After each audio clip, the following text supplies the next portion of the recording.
Hello, everybody, and welcome to episode 23 of the Transgender School podcast. We have very important guests with us today who I'm very excited and honored to have with us. We are here to talk about mental health support. And I just want to start out by saying that there is such a great need for folks who specialize in therapy and mental health support for the LGBTQIA plus population. And that is going to be our topic today. And we have two experts, very well-trained experts on the subject. And I'm so grateful to both of them for being here. And I'm going to turn it over to them to introduce themselves because they will do a much better job. I would be just reading off a long list of what sound like incredibly impressive and amazing credentials to me, but they can actually speak to what it all means. But before we do that, Jackie, hi, good morning.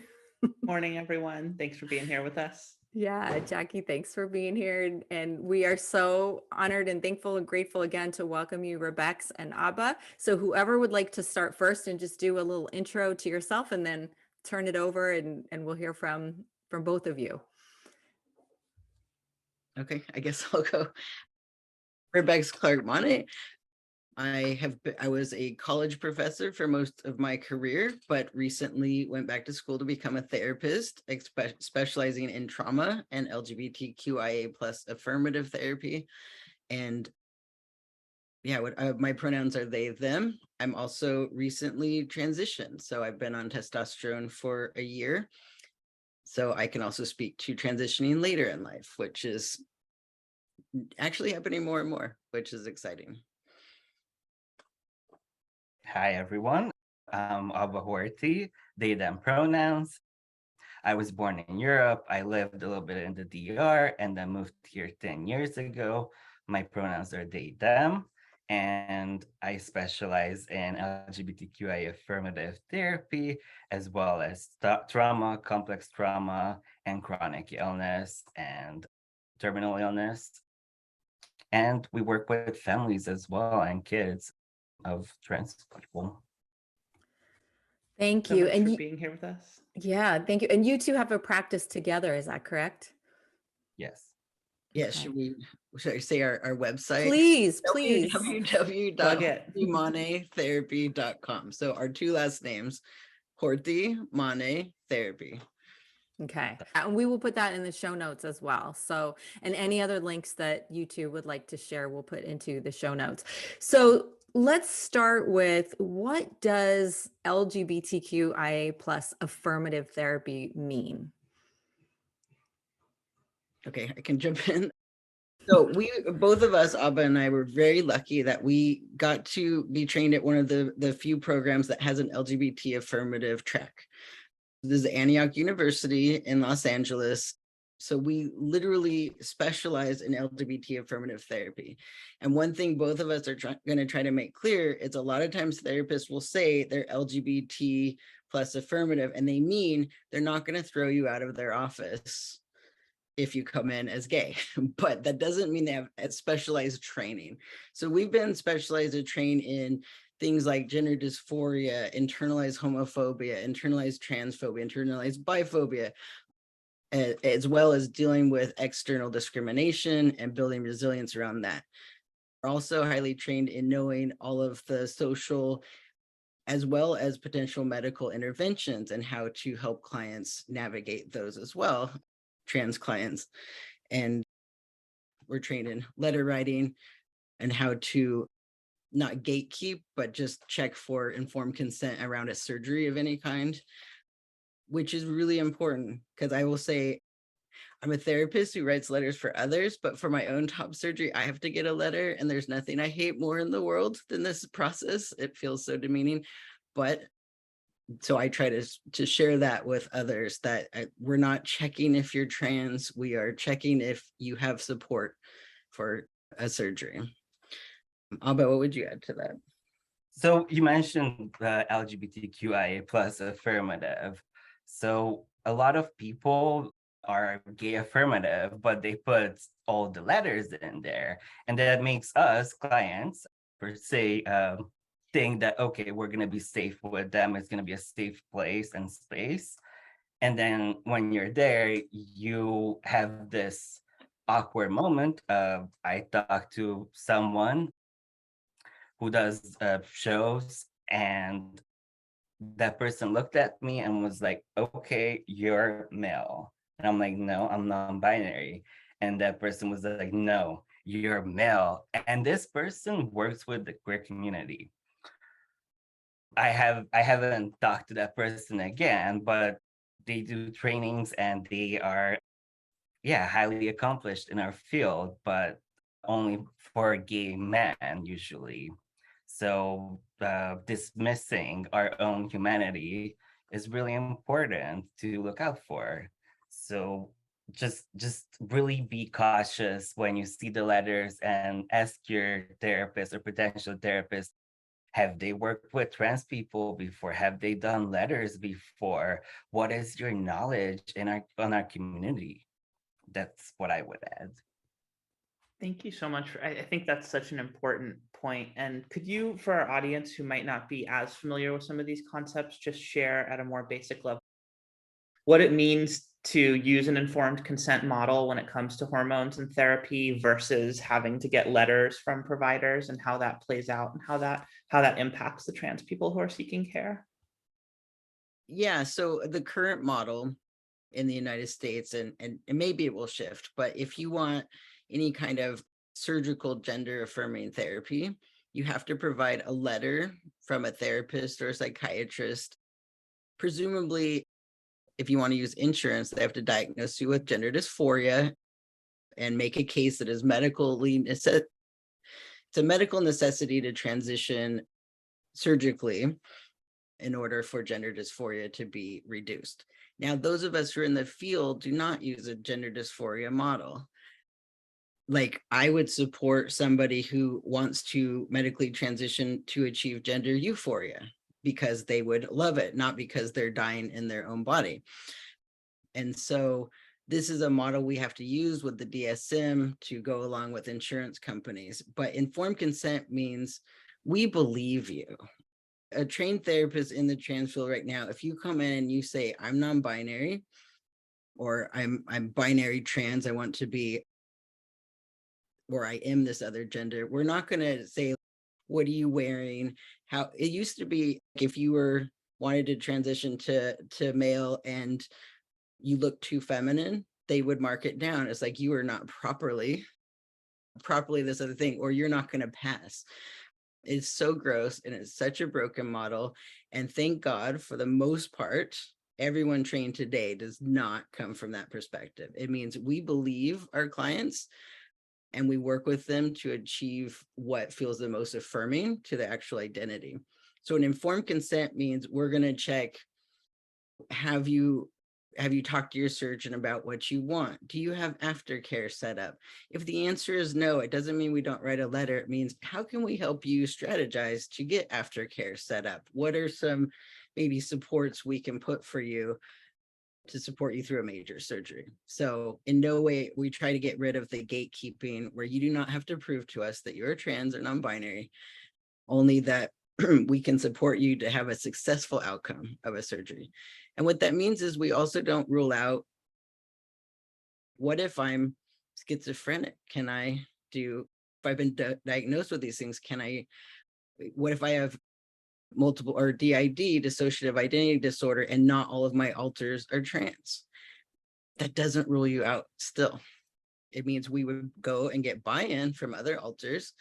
And when everybody seems like they're on board and there's a plan in place to give informed consent, then we go through with it. So it's not about yes or no, it's more about how can we best support trans and non-binary clients to get the care that they need. And actually seeing them as who they are, not thinking, okay, this person presents this way, and I'm gonna just mark it down that, well, they should not have top surgery because they don't pass necessarily. Oh, letter writing. So unfortunately, there are some places, and usually for bottom surgeries, you need 2 letters. And one of those letters needs to usually be from a doctorate, and the other one can be a master's therapist or, again, a doctorate therapist. But here's the gatekeeping again. Yes, there is there is an issue where we talk about how trans people might want to detransition and they want to change whatever decision they made, but that's usually not true at all. Most usually for kids, if they're affirmed at a younger age, you help them achieve self-love and self-compassion and self-care, and with that you let your child be who they are and not cause traumatic moments for the child where they didn't get to have hormone blockers and they had to fight that gender dysphoria, and that sometimes leads to suicidality and severe depression. So letter writing, I know I went on a tangent with that, but trust your client and really affirm your client for who they are and not have your basic misconceptions of toxic negativity, internalized shame,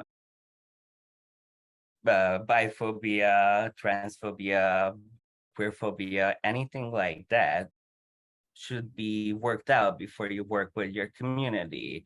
So if we all have those, even if they're small, but if we don't act and don't do anything to tackle that, then we're causing harm for our clients. And not doing anything when you have a trans or non-binary child is actually harmful for your child. This is really important. This is what I wanted to add. Yes. Oh, go ahead, Rebeks. Oh, I was just gonna say, if there's therapists listening, I know this is primarily targeted at families, but if there are therapists out there, say, I want to support, how do I do that? Get training. So it's also, we love to say, well, just refer out if you're not competent, but it comes to the place of, if you're trans and you finally got the courage up to go to a therapist and get help and they say, I can't work with you, that is so disconfirming. So do the training, go get trainings. There's amazing trainings online. Get the education to develop the competency to work with the client who had the courage to come to you. And there are, I think we were talking about before, not a lot of training in programs directly, especially with marriage and family counseling. We were lucky that we had trans professors who taught our GEs, so they always brought in this perspective. Yeah, not everyone's gonna have a clear perspective, and that means you have to do continuing education. The other thing about the trans community is it's always evolving. So what I learned in grad school in 5 years may not be the thing we're doing. I was looking at stuff from 2016 where we were dead naming people, and that's something that's changed in the community. So it's also something we have to keep up with. We got to keep up with what is the best model of care that we now know because we have more information. And you're saying something important. There is no just one training that will make you trans affirmative and you're done and okay, I can work with trans people now. You have to train yourself. You have to know, even if you're non-binary and trans, you need to know what's going on in the world, what laws are being prohibited from me getting the surgery that I need. You need to know these basic things before working with your client, because if you don't, again, that can cause harm. Thank you. I so appreciate everything you just shared. And I just, what it's reminding me is why it's so important for me to continue to do what I've been doing with new parents. Parents whose kids newly came out will often say to me, and I do intake for a support group and I'm in a lot of groups, and also just my friends are like, oh, my friend's kid came out. Can I send them to you? So every week I'm talking to parents, and very often they'll say, oh, well, we have a good therapist. And I have to be very, very firm and say, nope, your therapist might be great. Jackie had a great therapist earlier in her life. But he was also a cis guy. Well, let's not. I probably shouldn't. No, but that's what I'm saying. Right. But he was great. That's but the point. And I was like, go back to your. So I don't want to put down wonderful therapists who can help people with a wide range of situations and challenges, but you gotta have. I want to say to parents, you have got to have a therapist who has the kind of training that Rebeks and Aba are talking about. It could be life or death. I don't want to minimize that. Very well, I know they've already said this, but I want to reinforce it because I've heard it from parents that well-meaning therapists who claim to be LGBTQIA plus affirming will say something to a child questioning their, as Rebeks and Aba are talking about, their knowing of who they are, and even the slightest tone or questioning could have devastating consequences. So we cannot overstate the importance and the significance of what we're talking about today. And I just want to reinforce that as a parent in the parent communities, please take this seriously, parents.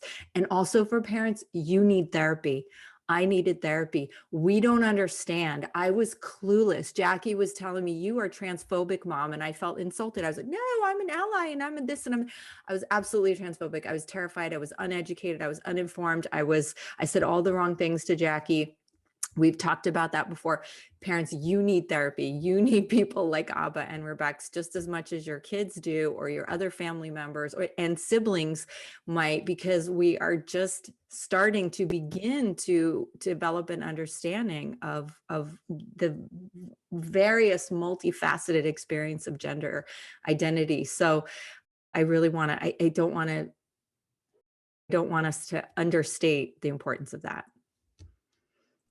I have some things to say to that, but I'm curious, Jackie, if there's anything you feel comfortable sharing of what it's like to have a well-meaning therapist who isn't. That was actually, yeah, that's what I was going to say. I'm really curious to hear what you have to add as well. But the one thing I would contribute is that I experienced this firsthand. I mean, the first person who really believed me fully, and not just believed me, but offered to work with me to help me transition and to support me through that process and kind of made that feel real, was my therapist. And I don't think it's a coincidence that this therapist is also another trans person. And I think that there's a lot of value in that. And I would just, I want to thank you both for being providers who are in that space, who are helping trans people, because I really experienced that firsthand. And I would love to hear more about what that's like for you to be in that space, kind of straddling that line between this establishment that has such a terrible record of mistreating and gatekeeping, and then trying to make that work for trans people, and trying to undo and, I guess, change that legacy. One of the things I'm not sure I highlighted when we talked about LGBT affirmative therapy is that it's affirmative. So whenever somebody says they're trans, the first thing that the society thinks of is what's going to happen to you, and then the laws and the transphobia and everything else. But an affirmative therapy is actively celebratory. It's like, oh my God, congratulations of telling me who you are. Congratulations of knowing this. We are so excited for you. We're so excited for your journey. And here's all of the amazing things that coming to terms with yourself is going to provide for you. Because there's a lot of negativity out there that we don't talk about gender euphoria. We don't talk about that connection that comes in when you're congruent with yourself, the joy that comes from that, the shift. We're always just thinking about the negativity of the hardships of being trans and non-binary. So a real affirmative therapist is excited for their clients. It's like, I am so grateful I get to be part of this journey with you, and this is so exciting, and I can't wait to see what's going to happen. Yeah, I'll turn it to Aba, and then I'll maybe add something after that. To Bridget's point, parents do transition as well. You're transitioning with your child if you want to affirm your child, but that doesn't mean that you should take that out on your child, because it can have severe impacts of self-harm and depression, because the parent can't deal with their child coming out. So what we would suggest is that the parents also go to therapy separately from the child, deal with the internalized transphobia that they have, or internalized non-binary phobia, whatever it is, and tackle that and work that out so you can be healing for your child and not cause more damage. Also, if you wait till they're 18, you usually are causing magnitude of damage that is sometimes not even reversible because you did the damage to your child already, and that's it. And we can work with transparency, and we're not going to judge you for having those icky feelings, for saying whatever is on your mind, what you were taught, what this world is about, apparently from you. But just be affirming with your kid by getting the help that you need. I had a client, their parent just put them in therapy, and the client shows up and they're like, "What's happening? Who are you?" And I was shocked. Because the parent told me that the kid knew about getting into therapy and all that.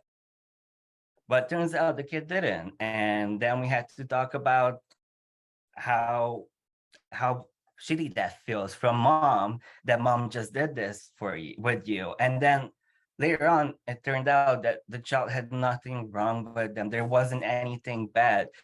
The negative things that came was the parents' lack of intrigue for their trans child, the lack of joy for your trans kid, and again that caused them harm. But then we were able to talk with the parents, and they got the help they needed to help their own child better. Years of trauma can happen if you're with the wrong therapist, because you don't know what kind of shitty things they will say to you. They will not affirm you. They will tackle you. They will tell you that you're not real. You're not as who you think you are. Oh, you're gonna change. And if it changes, beautiful. Because with a lot of trans and non-binary people, our sexuality sometimes shifts after a while, and that's normal. And that's normal even in the cis community, but we don't talk about these things. And that's why it's a freakish thing, but it's really just normal. And being affirmative is normalizing and understanding and celebrating who you are while strategizing in how to survive in this world that we live in. I would just address the parents some more too. Every parent of any child has an imagination of who their kid's going to be. We have dreams for our kids, and sometimes we project ourselves and our dreams onto these kids. So whatever they are, there's often a grief when our child does not show up as who we had projected them to be. And that's going to be for all parents of all kinds of kids, but especially when a kid is trans and we had imagined, if mom is watching this, hi mom, but my mom has shared with me, she goes, I feel like we're not connecting anymore. I was like, what are you talking about? We talk more than ever. And I realized she was identifying with me in a way that she didn't feel she could identify anymore, because our genders didn't match the way she used to think they did. So there was a loss for her. Whereas to me, I'm literally the same person as I've always been. I didn't actually experience a transition myself because I am me consistently throughout. And so there's a loss for my mom. There's a loss for parents. There's a grief there. I super appreciate it when parents work that grief out with therapists, even if their adult child's a therapist, to do some of that work of, yeah, you had a dream, you had a vision, and it's going to be different. It's okay to be sad about that, but don't make the kid carry that, even if they're adults, because that's a lot to carry, the disappointment of your parents. Yeah. And sorry, go ahead, Alba. You reminded me of something, Rebeks, that a lot of children don't get to hear their parents say, I will love you no matter what happens. I will love you for being you. If you can say that to your child and really just go into their bedroom and just tell them, I will love you no matter what you do. I love you for who you are. And there's nothing that you can do that changes that. And parents don't realize how much that means. And parents don't realize how much that means for a queer child. Because growing up queer, I was like, okay, I'm gonna be shunned. My family will hate me. I will have no one, and I should just kill myself. And it was a really dark place. But if I just heard that at the right time, that I will be loved, even though I am different or I am unique and special, And I heard that later on in my life, but that was my adult life. I wish I had that as a child. So if you're a parent watching this, just tell your child that you will love them no matter what they do, or just be kind to your child. That's it. And I'm so curious to get into this issue of how this gender policing by parents often happens, because I think some parents might think of it as, oh, well, if my child came to me and said they're trans, of course I would support them or something like that. But I think there's a lot of subtle things that parents do without necessarily. When I think about my own life, for example, I was never told you can't be trans. I don't think you or dad had I don't think my mom or dad had a concept of like, we don't want our kid to be trans. But I think there were these really subtle ways in which the way I presented and the way I engaged with the world were policed. Like I wanted to grow my hair out, but I wasn't allowed to. I wanted to get my ears pierced, but I wasn't allowed to. If I had to play certain sports, and when I did well at those sports, and when I worked out a lot, and when I was in high school and I got kind of muscular, my dad would say, "You look good," and those kinds of things. And I think it's interesting to think about how parents might not think of themselves as being transphobic or as policing their kids' gender or not being accepting, but there's these, like you said, that there's this idea you have of who your kid is supposed to be, and you maybe nudge your kid in that direction in ways that you might not realize. And I also think it's interesting to think about how that plays into the ages at which we come out. I mean, I can't imagine myself having come out before I was 18 and left the house and started realizing things for myself. And if I didn't have the experience I had with moving to San Francisco and meeting other trans people, I might still be in the closet today for all I know. So I think that that's a very interesting dynamic of it as well, and would love to hear your threw a lot out there, but would love to hear your thoughts on any of that. And the tough thing is we start gendering infants the second they're born. They've done a study where they take a baby and they hand it to people and they say, "This is a girl," and they go, "Oh, she's so beautiful and so delicate. Look how small she is." They hand the same baby to another person and say, "This is a boy." They're like, "Oh, look at this strong, strapping lad. Oh, he's gonna be a lady killer," right? So we're already, heterosexualizing, gendering our kids. The way we hold them from the first second they're born, we hold our kids differently. Yeah, what would it be? So, like, if you're the psychology has a theory that we definitely need to be mirrored by our parents. It's like the peekaboo, but also we want to see ourselves. We want to see our parents see us and love us. And what we don't realize is queer children and trans babies, there's a theory that it's already there, and we see ourselves not being mirrored back. So the second that if I was born non-binary, or I was male or non-binary from birth, but I was perceived female, then the second I was held as female, I was being disconfirmed. And that's a trauma even of the most loving parents can inflict on their children. Of the nobody sees me and I don't know why. We don't have the words yet. We just know, like, I'm not whatever this is. Yeah, I definitely grew up feeling like a failed woman. And my mom, literally, when I was a teenager, I went out of town for a school trip. She painted my room pink and bought like a pink comforter. And I came home to this room going, "What is this?" Because I wore too much black and I seemed too masculine. And she just wanted me to soften up. Yeah. And that's it.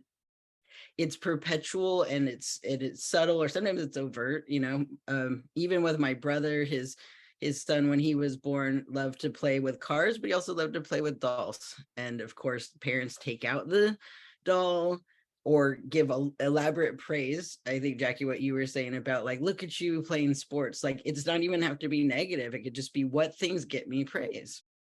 And it's like, that doesn't make me feel good, but it makes you feel good. So I guess it should make me feel good.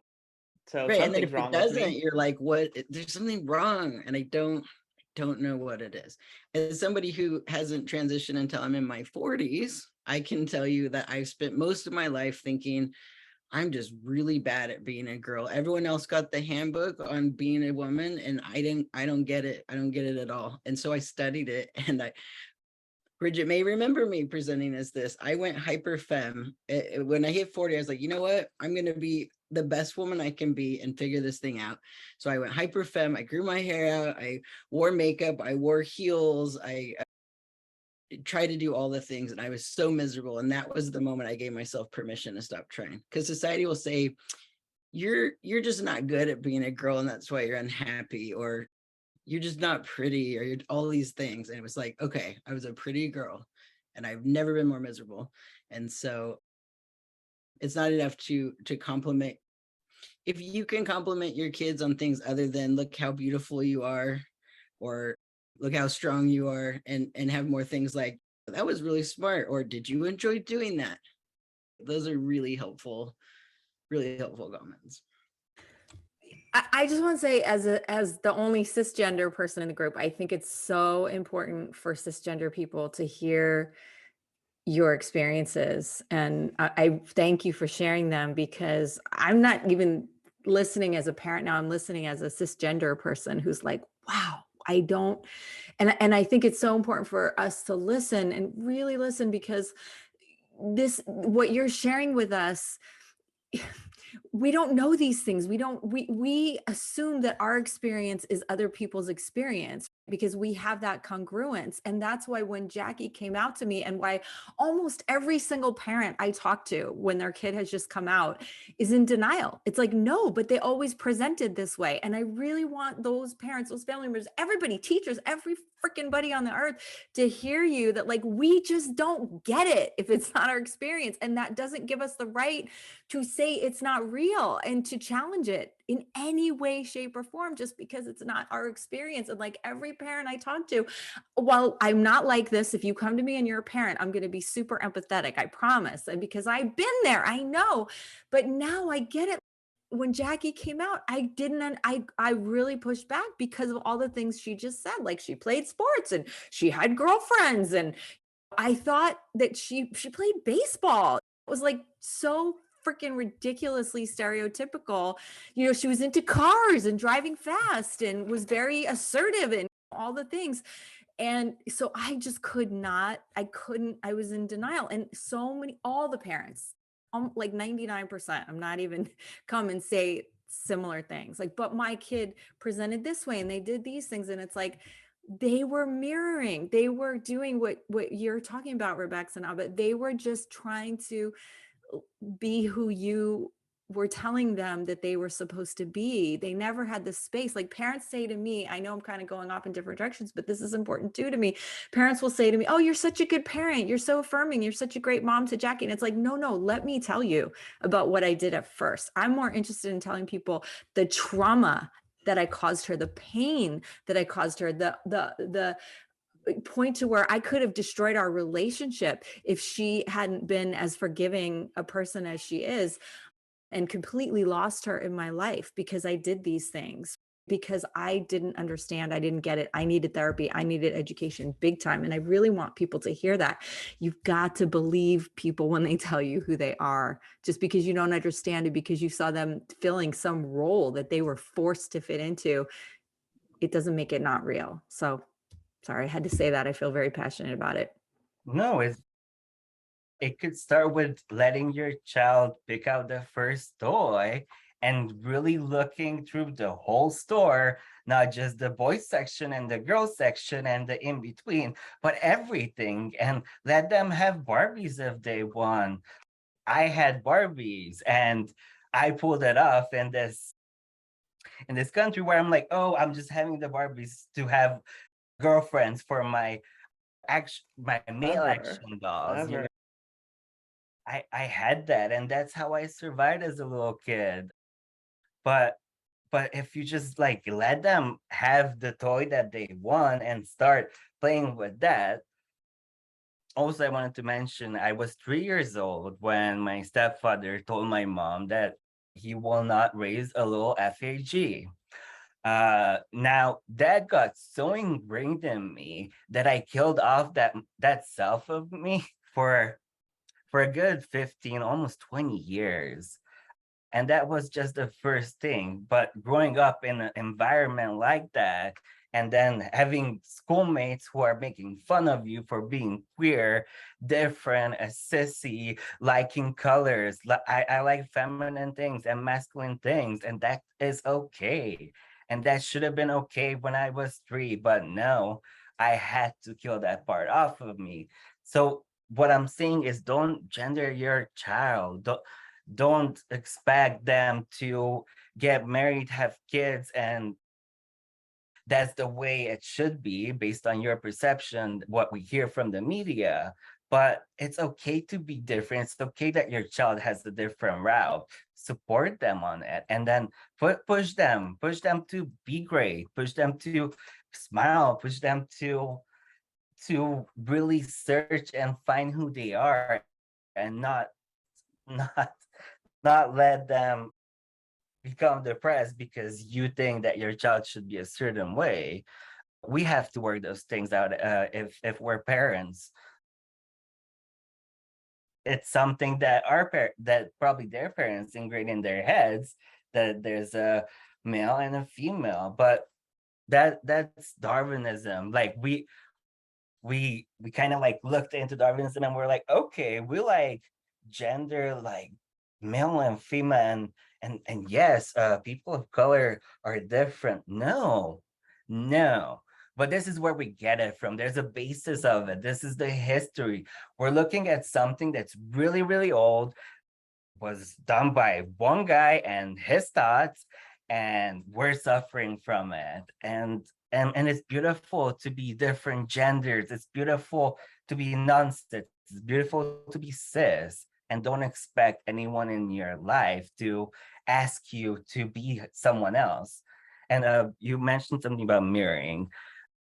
Mirroring is important for your child. And even if your queer child has not grown up in an affirming way, just so what I'm trying to say is that kids don't get married usually when they're queer, and that's why us queer people usually have like a second adolescence where we get to rage out, party, all that, because we didn't get to have that experience because it was taken from us. We had to like there's self-parenting from the lack of mirroring, and you're grown up when you're a child, and everyone tells you, oh, you're so mature, oh, look at you, you're so smart.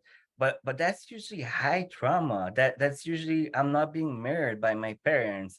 That's usually like my parents don't understand me, and I can't face the fact that they might hate me for it. So I'll just think shitty things and thoughts about myself, and I will push myself down and will heal that part off of me so I can be loved, so I can be protected by my parents. But parents, please just tell your child that you love them, and that really there's nothing that they can do to,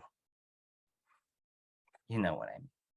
I want to draw on something you're bringing up, which is that the gender binary is rooted in white supremacy and colonization.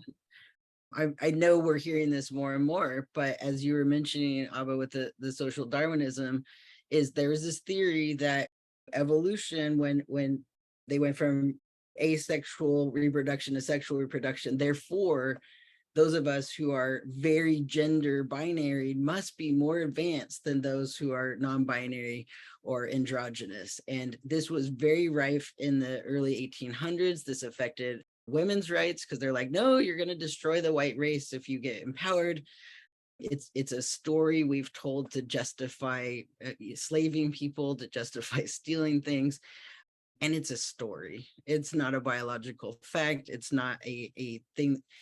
It's a story that's tied into all of these systems of power. And I also wanted to address the thing I hear from a lot of parents, that they're worried this is a fad. Everybody's doing it. And I've heard someone say, if you let kids be whatever they want, no one's going to pick a narrow gender definition. It's like, yeah, right. And that's a bad thing. Why? Like, right. It's like, so let's expand gender. Let's let gender be a playground. There's so many possibilities. If you look at gender over time, it's changed so much. In the 1800s, white masculinity was the dandy with a small waist and soft hands. And it was only after the slaves were freed that white masculinity is like, wait, we need to toughen up. And so they promoted baseball and these kinds of things. It is changed according to social needs. There's nothing inherent about masculinity and femininity presenting in these ways. Yeah, so like as a therapist, I was worried, like if I become masculine, will I lose my loving, nurturing, like mothering role that I do? And as I've been embodying masculinity, I realized masculinity doesn't have to be toxic. It can be containing, it can be protecting, it can be a strength, that grounding strength that people can draw on. And so these are socially constructed categories. There is nothing inherently feminine about pink. Pink was a masculine color in the 40s. And then capitalism went, how do we get people to buy all new baby clothes? Let's swap the colors. Blue was gentle, blue was soft, like the whatever, so it was associated with girls. Red, pink was red, so it was virility associated with boys, and people were just passing down baby clothes. So capitalism's like, we need to get people to buy stuff, new stuff. Let's swap it, and that's how it is. My ex-husband, when I was trying really hard to be a heterosexual woman, is from India. And when he came from India, they like all the colors. And people asked him what his favorite color was. And he said pink. And they said, does that makes you gay? And he says, I thought having sex with men made me gay. And he was very straight faced about it. And it was beautiful and innocent. He's like, I didn't know liking a color could make me gay. That's really weird. So we just have such weird rules about gender, like that are made up and socially decided upon. And if we actually let kids choose and none of them are choosing these toxic categories, maybe it's about the categories. No, I wanted to ask you, Aba, if it's okay, to speak to when we were talking before we started recording. You said there's a lot of training. Thankfully, there's more and more training about how to be affirming as a therapist, but it's not necessarily BIPOC friendly. And I would love for you to speak to that. Yeah, there are lovely trainings on how to be queer affirmative or trans affirmative, non-binary affirmative, but it's usually taught by white people, and usually their own privilege is not being seen by them. So the BIPOC experience just vanishes. It doesn't exist. There was an amazing interview that we all saw a few days ago, where we were educated on trans issues and all that, and there were really big famous people there, but I missed one person of color there. Like, what about that? Like, what about the rest of humanity that is not white? And I was upset by that basic thing, that even if you're not having anyone on your show who is BIPOC, okay, but then talk about the experiences, talk about what we go through, what's happening, and not shame it and just push it away because white supremacy again is built on capitalism. Like, we profit from it. There are these gender reveal parties that create chaos and everywhere, and there shouldn't be such a thing as gender reveal parties unless your child is throwing it and they're like, yes, this is my first year as a trans person. Yes, I'm happy. Yes, it's my first year after top surgery. Like, those are the celebratory moments, not making your kid fit in clothes that they don't want to, and they're angry and they're crying when they're small, and you're like, oh, this kid has a tantrum, I don't know why. But if you really saw that small child is not happy in a dress, then don't put that small child in a dress, and they will be happy. Their life expectancy goes up, and we get to have more trans people who are older. And this notion that transness and non-binariness did not exist is idiotic. Shakespeare mentioned non-binary people. Historically, we've always been there. It's just we don't talk about it in school because we don't benefit or profit from trans people unless we hurt them. Drawing off of that, there's a rich history of African, of South and Central American, of different communities of color that had non-binary and trans figures exalted. Modern day Uganda in the past had a pretty clearly gay king at one point. And the thing is then Western imperialism came in and said, no, you are not as evolved if you're not this very gendered from this version. And so what's playing out now in a lot of communities is, I've seen in the African American community say, like, we're just now getting respectable. So trans is not respectable then, that you're putting us back in this old narrative. And so the transphobia within the Black community is going to be different than the transphobia within a white community, within the Latinx community. But there's these rich traditions like the Mushe in Mexico of these non-binary spiritual figures. But then at the same time, we have to be careful to not say, so white therapists have a tendency to overplay the transphobia in other cultures, right? So it's like, we're good, we're enlightened, but y'all's culture is, and white therapists can even move as far as like, you should separate from your toxic family, without recognizing people of color need community. And we cannot take people out of their support communities on one area and leave them with no support in other areas. And so it has to be integrated. It has to be intersectional. The work needs to be intersectional. Some of us need to separate from our families, and some of us, that is not the most supportive route. And so having a BIPOC perspective means we have to take all of that into account. I had a friend who is Latino, and I wanted him to move to Seattle with me, and he got there and he's like, I'm the only Mexican person here. I was like, but you'll get education, it'll be so good for you. And he's like, it's not worth it. It's not worth it to my soul. So we have to balance all of those things. You mentioned a few things that I'm going to draw off of. So a lot of time, most of the times, parents usually tackle their own internalized fat phobia, internalized queer phobia onto their child. It's really important not to make your child have the perfect body or this perfect thing. And if it doesn't look that way, then we need surgery. Or who your child has sex with is not necessarily your issue. It's your child's issue. Of course, if they're young, it's your issue. But later on, it doesn't matter who we have sex with, and it does matter at the same time. So don't have that notion where you're like, okay, my kid has to have sex with these kinds of people, they have to have kids by this age. And also with sex partners, genitalia could be important, and you can ask if you have sex with someone. But if you don't, you have no business in talking about anyone else's genitalia, because it's not your issue. It's not your thing to think about. It's intimate, and it's okay during sex, but otherwise, just no.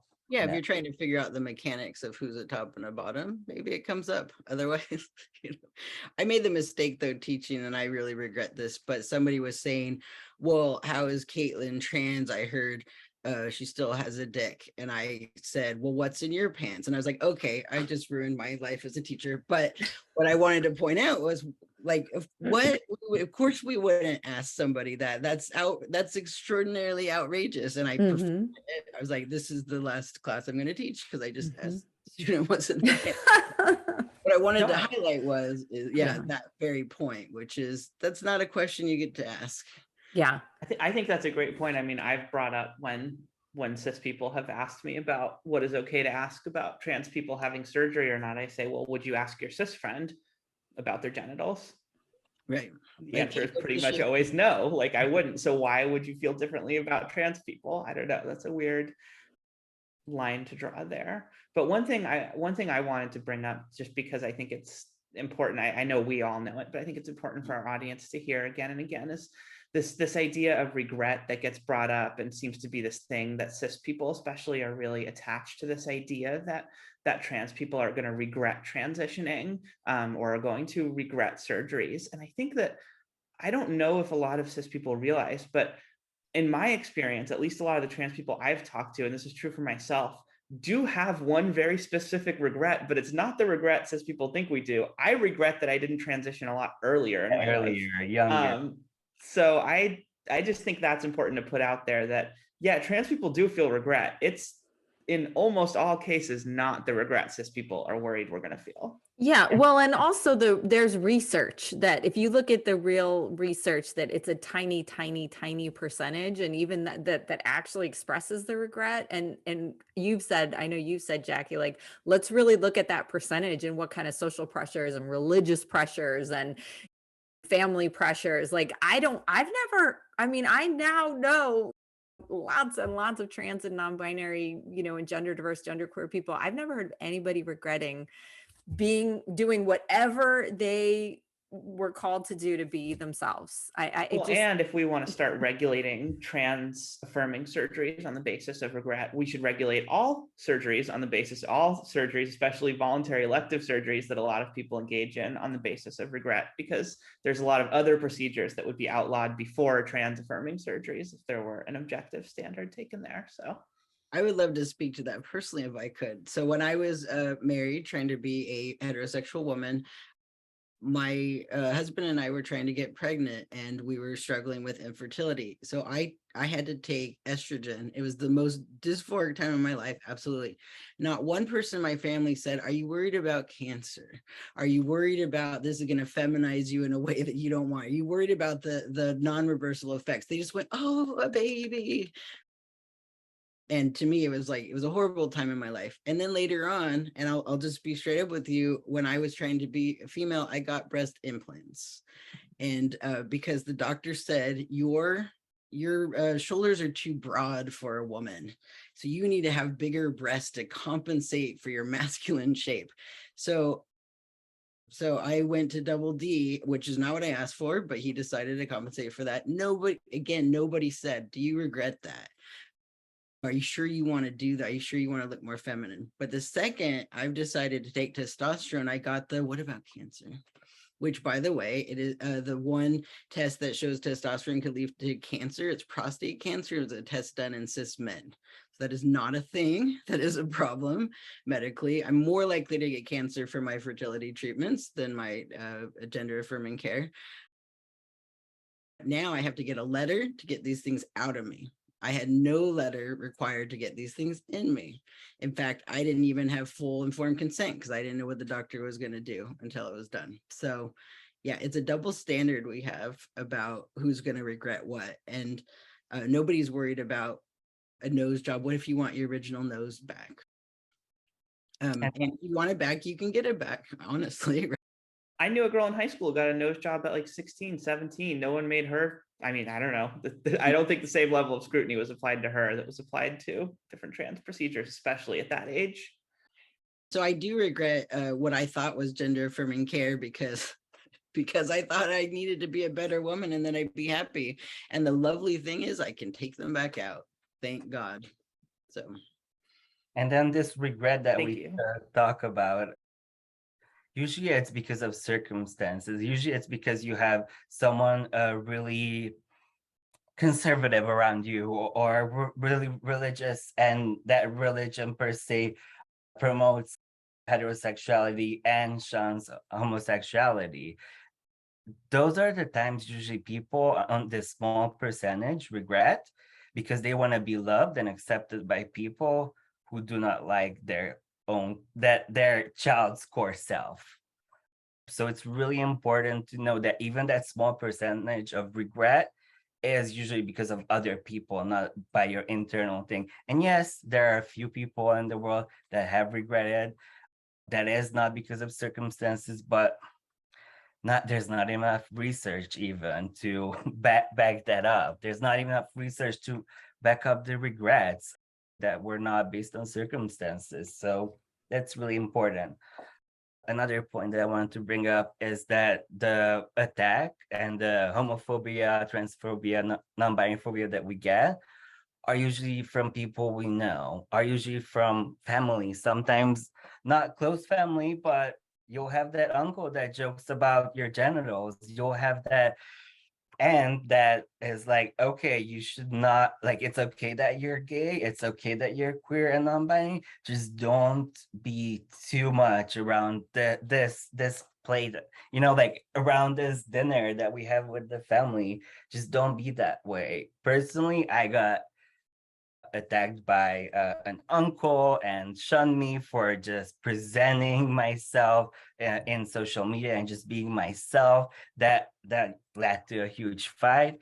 And honestly, since I came out a couple of times, I did let most of my family go because I saw that I was getting depressed and sad because that family would never accept me. So I moved out of that space, and since then I'm happy. And of course I have my lovely family that I talk to, but not most of them, because they don't like my core stuff. They don't like that I'm queer, and that's okay. And it's sometimes harder with BIPOC communities because there's a different relationship and traditions, and if you're getting out of that, that can be so hard for that child that they might choose not to get out of that system, just take part in that system, and then later commit suicide. I know it's dramatic what I just said, but trans and non-binary suicides are a thing that we don't talk about, and it's an issue everywhere in the world, even in countries where they say that there are no queer people in them, because every country has queer people in them. Um, so if you have that hate in you, maybe separate from, like, maybe don't tackle your, I don't know, brother or my uncle like attacking me. Like, why why not just separate yourself from me? Just don't be around my life and don't be toxic. But I had to share my own views and my own hurt because mostly the people that attack you are the people you know. And that's what I wanted to highlight with this. And you might be able to tell from both of our stories that the reason why we're affirmative therapists is because of our own lived experience. We could talk theory if you want, we can talk therapy, but the biggest motivator was we want to be the people we needed. We went into this field to be the support that, boy, if we would have met one of us when we were a different age, our lives could have been really different. So that one is like, be the adult you needed when you were a kid. And this is why we've gone into this field, is not to help. So here's the trigger if you're looking for a therapist for your kid. When you hear someone say, oh, I love working with that population, it just rubs me the wrong way. We are that, so I'm not saying you have to have lived experience to get it. You don't. You can have tremendous compassion and empathy and do the work and do the research. But those of us who have lived experience are driven a little bit stronger by the statistics are important, but also it's we really want to make the world a better place for our clients, for our parents, and for the people we don't know as well, because it's safer for me if we do. So I had a friend from the Midwest ask me, she goes, can I ask you questions about being trans? Because all the trans people I know are unstable, mentally unstable. And there was a presumption that trans people are mentally ill. And the research shows that mental illness in trans people is the same rate as any other population, unless they are not supported. So if there's no support, we get kind of weird. If society hates us, we develop paranoia and phobias and PTSD and all of these things. But there's nothing inherently mentally ill about trans people at all. And the most beautiful statistic in the world, and I think Jon Stewart brought it up in his program, is that trans people who are supported by family and other loving adults have the same outcomes and potentials as everybody. Oh, I was just gonna say I don't talk about my work a lot on this podcast for a variety of reasons. The one thing I will say is that I deal a lot with trying to connect people who are living on the street in San Francisco to services. That's one of the things I end up doing. It's not the primary responsibility of my job, but it's a thing I get involved in. And at seeing how, I find I learn about these people in the process of trying to connect them with services, and I hear about them from housed people who are witnessing their behavior and witnessing them deteriorate on our streets. And so many of them are trans and queer, and they came to San Francisco because they did not have support networks in the places that they were from. And we try our best to support them here, but it's really hard. We honestly don't have the resources that we need to do it right.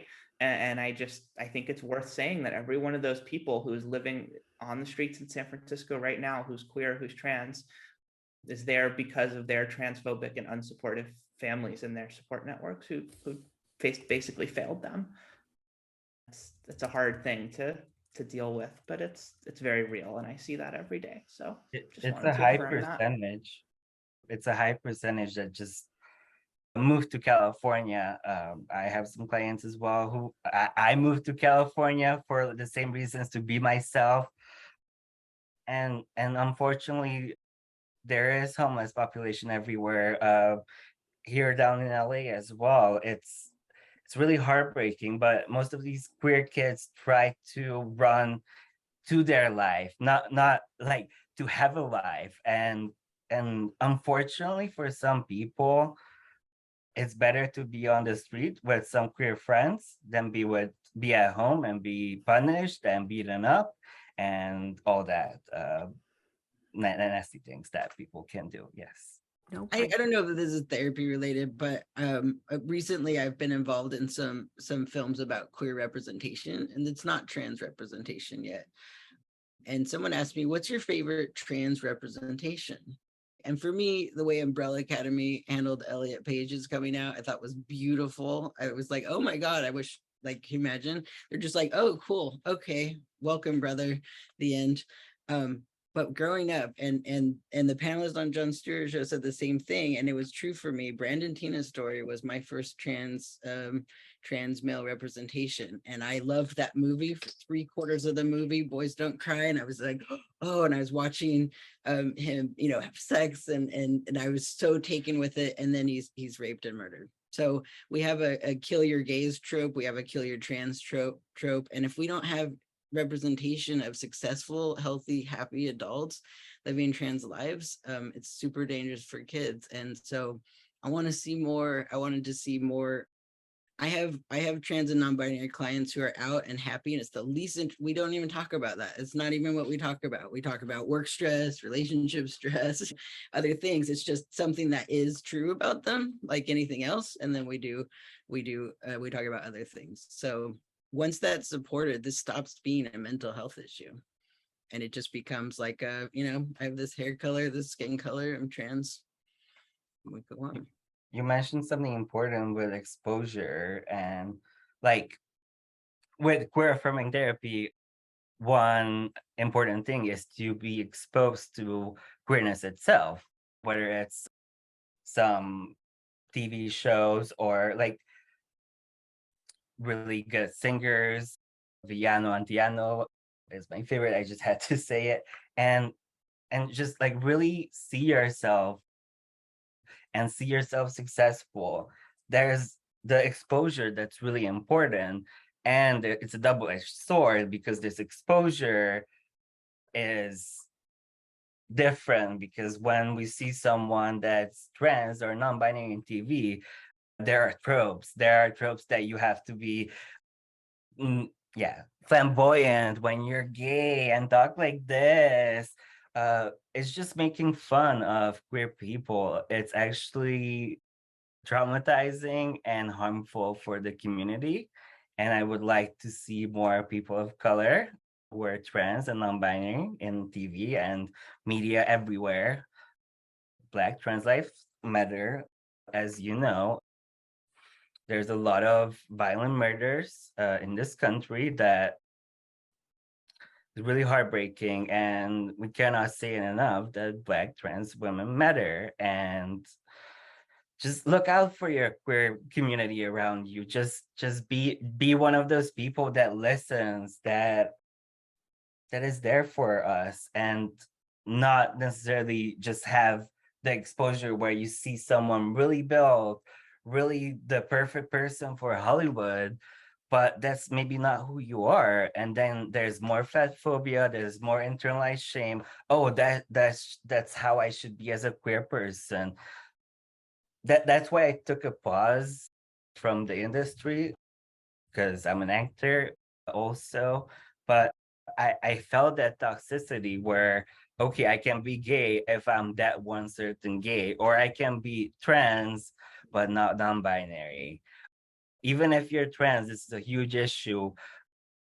People think that we owe them androgyny, we owe them being a man and a woman, but and that's of course important and amazing. But if you're not that, if you're non-binary, please affirm that too.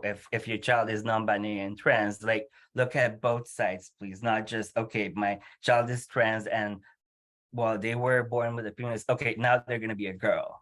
Listen to your child. They're going to tell you, they're going to give hints, even if they can't tell you, look, mommy, I like that t-shirt, can we buy it? And you're like, of course. And not look at it and be like, well, that looks too ugly for you, or well, you should show off that you're skinny, or you should lose some weight. So even when we're affirmed, it's important to listen to your kid and not have the media shun you for who you are if you're not in that box that is presented.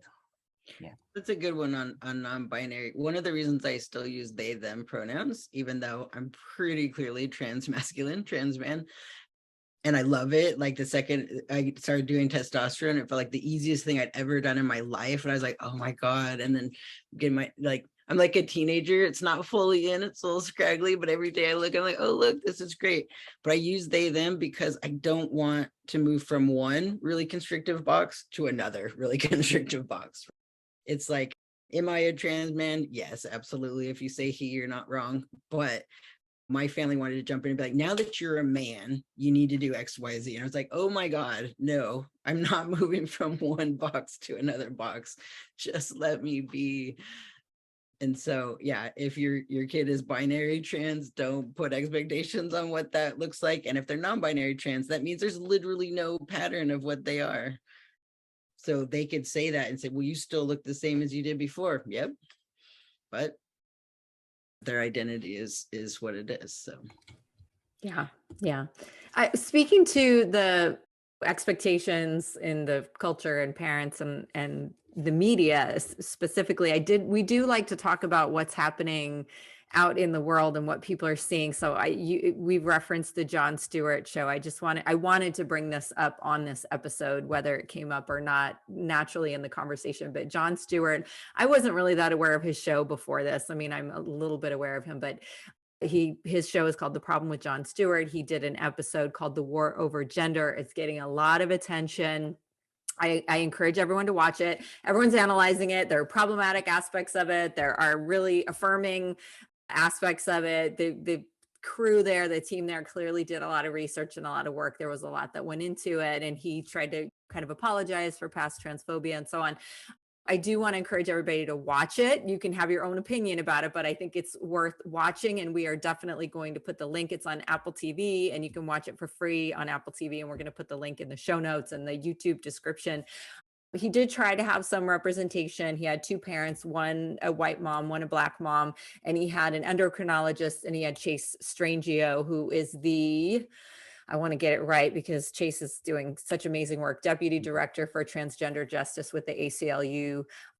And he is just such an amazing human being, the work that he's doing, dedicating his whole life to this and fighting all of the massive amount of legislation, anti-trans legislation right now. So I'm so thankful to him, and I'm thankful to Jon Stewart. You know, one of the things I was so happy to see it, just because I talk to a lot of people who aren't really willing. I can give you stacks of books and articles and research, and sorry, but the average person just isn't willing to look at any of it. It's really sad. Even the parents whose kids come out, I'm like, you've got to read your transgender child, you've got to read all these books, and some of them just, they're not going to do it. So I think everybody watches TV. Unfortunately, this might be the one piece that people are willing to take in, and they're going to get a lot from it. It is going to give you some really important research and gender affirming information. It's problematic in other ways for sure. I won't get into, because we could probably talk for hours and hours, but you know, I would have liked more explanation. There's kind of like this vague, generic, like assumption that we all understand, like, oh, just support your kids. I would support my kid. It's like, but no, let's talk about everything we've just talked about, all the various kinds of things they might be going through. It's not like this simple process that you just support your kid. There's so much to it. But we encourage everybody listening right now, please watch that show. Please watch that show. And if there's anybody in your life who is not completely trans affirming, who has a trans person in their life that they may influence or affect in some way, please urge them to watch this, especially if they're not willing to read the many very credible pieces of writing out there. This is something you can watch. So does anybody want to comment on that episode or that topic? No, it was a great episode. Go ahead, Rebeks. I was just going to say, so I have a friend who's a big gay male rights activist, Dustin Lance Black. He won the Oscar for writing Milk. There's a documentary about his life coming out on HBO because he was raised Mormon. That's coming out next Tuesday. I saw him last week and he told me the story. He goes, here's the thing. When he was fighting for marriage equality, that's adults. And marriage equality is pretty conservative. He said the thing about trans is there's kids, and people get hysterical when that comes up with kids and sexuality of any kind and gender. And he was like, what's the story we're not hearing? And it was the thing that Jon Stewart was saying, which is if kids are supported with gender affirming care, their outcomes are amazing. That's the story we're not hearing. And that is at least the story he brought in. Of course, I would have liked to hear other things. Kept saying there's mental health problems if you wait till they're 18, but there's also physical ones. As soon as you go through puberty of any gender, there are non-reversible effects of puberty. So if a kid can go through their correct puberty, if they know they're trans and they can go through that puberty, they're going to have a very different body and life than if they wait until after. I wish he would have said that, but I appreciate at least he brought in the mental health and the fact that this is research. We're not experimenting. This is, people know what's happening. People know what we're doing. And yeah, so I'm appreciating that and love to hear any of that representation. And saying that, I wish there was a little bit more exposure on the BIPOC community and the experiences of that. And exposure is so important. So seeing a Jon Stewart episode or seeing actual trans people flourish, and follow them on Instagram, follow them on Facebook. Even if you don't see anyone around you in your family, start following the people you would like to hang out with. It will give you joy. And then for parents, just know that your child is unique and your child doesn't have to be following the system. Your child can be unique and beautiful, and we can celebrate that uniqueness because we're all unique and we should all be celebrated for who we are. I have to say, I because I'm trans mask, before I knew it, I had such crushes on trans men whenever I saw them. So like, and now I know why, right? It's like, I love them. I want to be them. I am them. I want to be with them. So anytime I see a trans man in public, I'm like, oh. So seeing Chase on that panel made my heart flutter a bit. Yeah, I get excited anytime, like if I make something public, I'm like, oh, it's very exciting to me because we're probably one of trans men and women are probably the least represented population of any. And so just seeing people like us is very exciting. There are a whole lot of, I don't know, supposedly identifying as cis hetero women who are very attracted to trans men. Well, I think there's a fine line between Myself included. I did the same thing where I was, do I want to be with you? Do I want to be you? Both. Like there's a fine line there. There's overlapping categories. Yeah. And it's okay if your child comes out once and then it changes. Sometimes Totally. hormones change things. Sometimes we grow up and we change, and who we were attracted to before, it might not be the same person that we're attracted to now. So don't have expectations that your kid will be a certain way even after they transition, because it will change. So again, as a parent, you're also transitioning with your child. Don't take it out on them. Go to therapy, please. Yeah. And I think a lot of parents probably are also confronted with their own sexuality and gender identity, because as we know, the people who don't agree with everything we're saying are saying, what's with all these kids? These kids are all coming out as trans and gay and non-binary. And it's like, well, if we lived in the world we live now, we might have too. So we're confronted. I'm in my 50s and I didn't know any of this. Nobody talked about any of this. So I don't know. I don't know what my peers, people who I now see, and we have in our community, in our Facebook group, and Jackie, we just got an email from a woman who said, I think she was in her 60s and came out 2 years ago and wanted to thank us for the podcast. And it's like, who knows what the real numbers are and the real, and how much are people really truly in the closet, even with themselves. We have no idea. But to me, I think it's a very different world than we think it is in terms of the true range of unique experiences with gender identification, expression, sexual orientation. And so let's be open to that, because that's the reality. And it's only opening up more and more. So it's like the train has left the station. Are you coming? Or are you're going to really try to hang on and say, no, we're going, but let's go back. It's crazy. It's not happening. And it didn't start like a year ago or two. This started thousands of years ago, millions. Since humanity has existed, there has been queer people, non-binary people, trans people.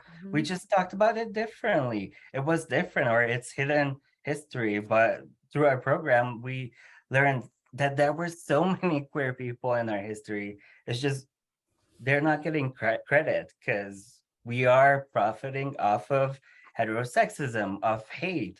That we're profiting off of capitalism. This is what everyone is going for, not pro-life, because if you're pro-life, then you're pro-trans life.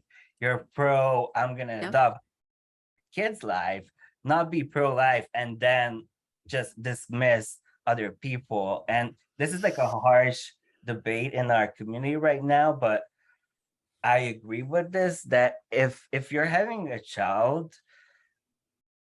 think about your own hatred before you have a child. Think of if they're gonna be trans, if they're gonna have, like, if they're gonna date someone from a different culture, it's okay. It's normal. We brought up the uncomfortable question of sexuality with trans. So I grew up knowing I was queer, but I couldn't figure out how, because I kept being attracted to men. And I was like, I know I'm queer, but I look like I'm a girl who likes boys. And then I knew I was bisexual, and being bisexual in the 90s, not fun. So at college, I came out as a lesbian. I'm like, that's it. I'm going to be a lesbian. And then I liked a boy and they kicked me out. Like almost like it was a literal, like a tribunal. I was kicked out.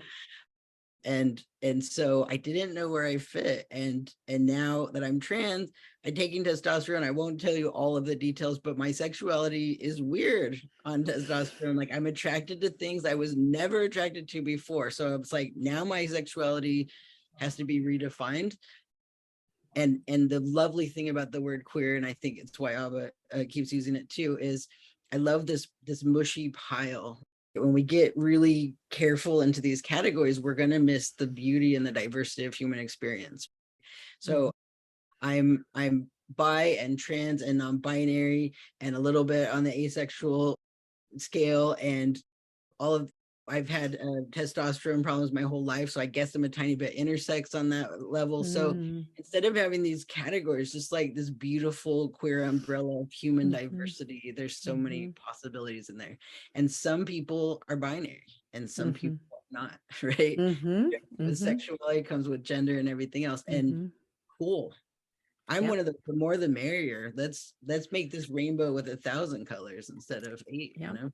Absolutely. Absolutely. I think that's probably a good note for us to start bringing things to a close. I could talk to you, all of you, forever. Jackie, just let me know she has a work thing. Taking the time. I really appreciate it. This was such a great conversation. So thank you, Rebeks and Aba. I really appreciate it. We're so grateful. Thank you so much for having this conversation. And I really want people to look you up, listeners who are really enjoying what we're talking about. I think there are going to be a lot of listeners who really appreciate this conversation. We have not had a conversation like this before. It's very important and special and unique.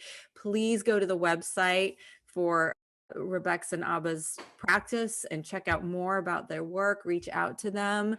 There is a great need for mental health support that they are providing that, as we hope we've made clear, is not widely available, is becoming more available, hopefully. But right now there's a deficit of therapists who really understand and have the lived experience and have the training and the kind of education that you've had. So we really want people to reach out to you for support, whether they be LGBTQIA plus themselves, whether their family members need support, community members, if education is needed. I know you both are involved in doing training yourself for therapists and for all people involved in this journey. And so we really want people to reach out to you. Any final thoughts from both of you?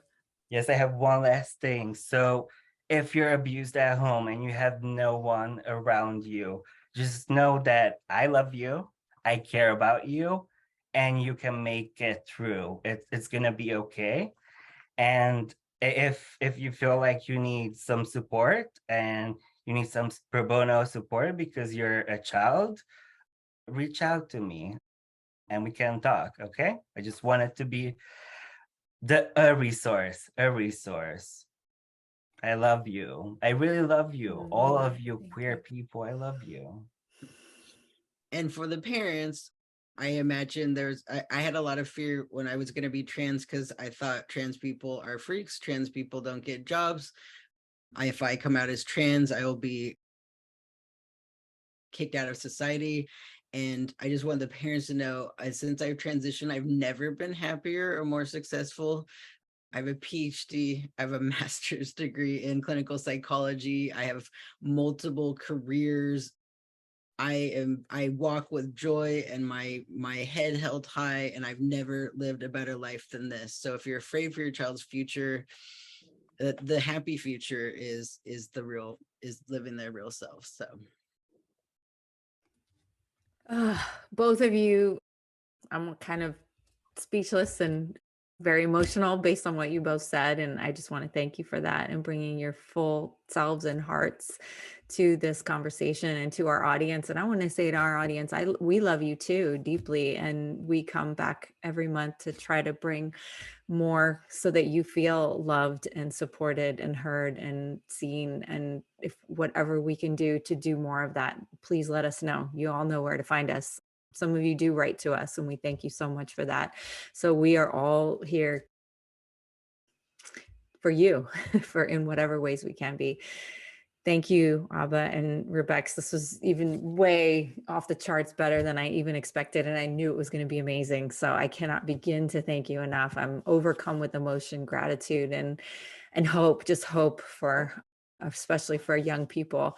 Jackie, final thoughts. I know, and to your point though, I feel the same way about Jackie. Like I had all these worries about Jackie, and Jackie's life is just amazing. And that's why she has to run, because she is so successful in her career that she can't get away from it. She's working all the time because she's doing so well, succeeding so well in life, being her true self and living her authentic life. So a final thought, Jackie.